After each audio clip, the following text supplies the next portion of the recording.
Hi James, it's your dad. Hope things are going well. It's Saturday morning here, and I finished the problems for chapter 4, section 1, and I'll go through those now. I decided to just do it as mostly as videos and not as pencasts because I thought that might be easier.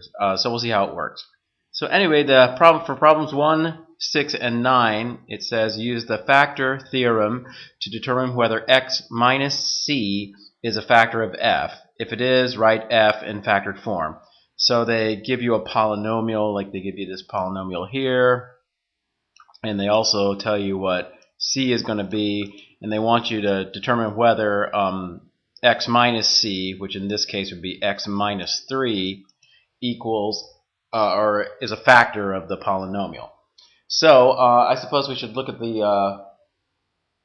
the factor theorem first, and that appears on page 240 of the text, and it says let f be a polynomial function, then x minus c is a factor of f of x if and only if f of c equals 0.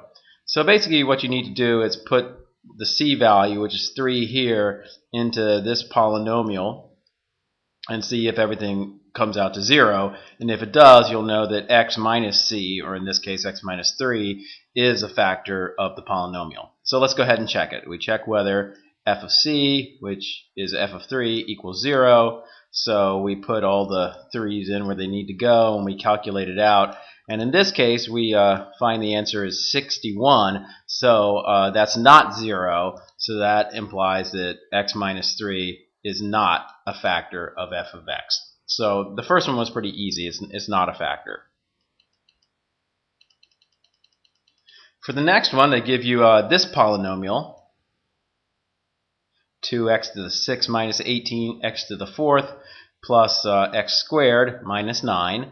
And for c, they give you negative 3. So in this case, if you're asking whether x minus c is a factor of the function, actually what it's going to be is x minus 3, which is going to be x plus 3. So you're ultimately trying to find out whether x plus 3 is a factor of f of x. So to do that, you check it just like we did before. You put in the value for c, which is negative 3, and you just stick that into the polynomial for each value of x. Calculate it out, and in this case, in fact, we do find that we get 0 as the answer. So we can conclude that x minus 3, which is x plus 3, is a factor of f of x.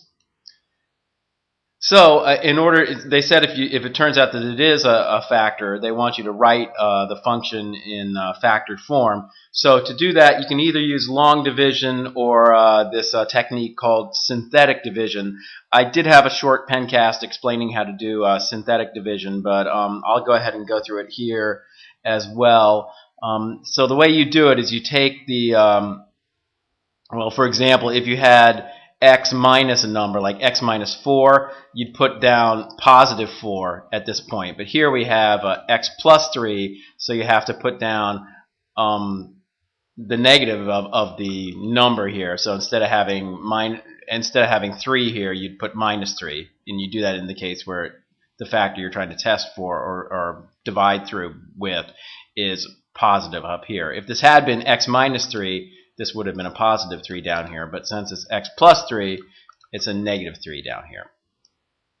And then you just put down the terms of your polynomial, and in places where the exponent term is missing, like up here there's not an x to the 5th, it goes from x to the 6th immediately to x to the 4th, you have to put in a 0 for the x to the 5th term. So anyway, we put in the 2 here. Again, we notice there's no x to the 5th term, so we just put in 0 for that. For the x to the 4th term, we have, sorry, that didn't work out quite right. We have negative 18, so we put negative 18 down here. And then we don't have an x to the 3rd term, so we put in 0 for that. For the x squared, we have a 1. We don't have an x term either, so we have to put in 0 for that. And finally, we stick in the constant, which is negative 9. I don't know why the mouse keeps shifting over like that, but anyway, we put in negative 9 down here.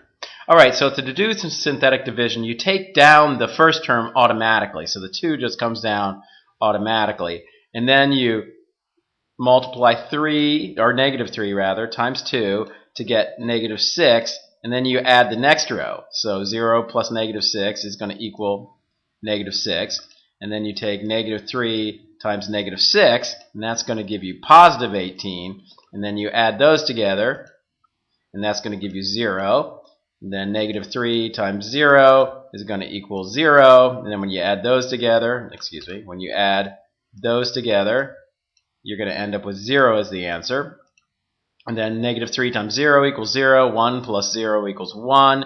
Negative 3 times 1 equals negative 3. 0 plus negative 3 equals negative 3. And negative 3 times negative 3 equals 9. And then negative 9 plus 9 equals 0.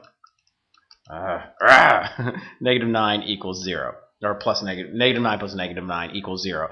And having gotten the 0 here, that indicates that this particular division doesn't have a remainder, and we don't want to have a remainder because we know that x plus 3 is a factor of the polynomial. So to write f of x out in factor form, you just take the x plus 3 and put that as the first term, and then for your answer, you take the bottom row, and this is going to the first term here is going to be 1 less than the first polynomial term up here, which was x to the 6th. So this 2 is going to be an x to the 5th, and then you just write it out. 2x to the 5th minus 6x to the 4th.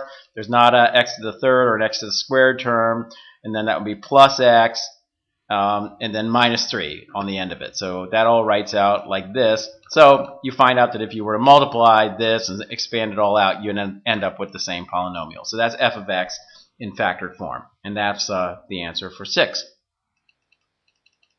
For 9, they give you, for C, negative 1/2. So again, since it's a negative number, what you're checking to see whether it's a factor of is x minus c, which is going to be x minus minus 2, which is going to be x plus 2. So that's what you're trying to check for, to see whether x plus 2 is or is not a factor of the function f of x. So to do that, just like before, we put in negative 2 at all the places where x is up in that one polynomial function. You multiply it all out, or you multiply it and calculate the whole thing out here. And we find in that case we end up with negative 7/4 as our answer, which again is not 0. So just like the first answer, our first problem we had, in this one we didn't get 0 either. So we can conclude that x plus 1/2 is not a factor of f of x.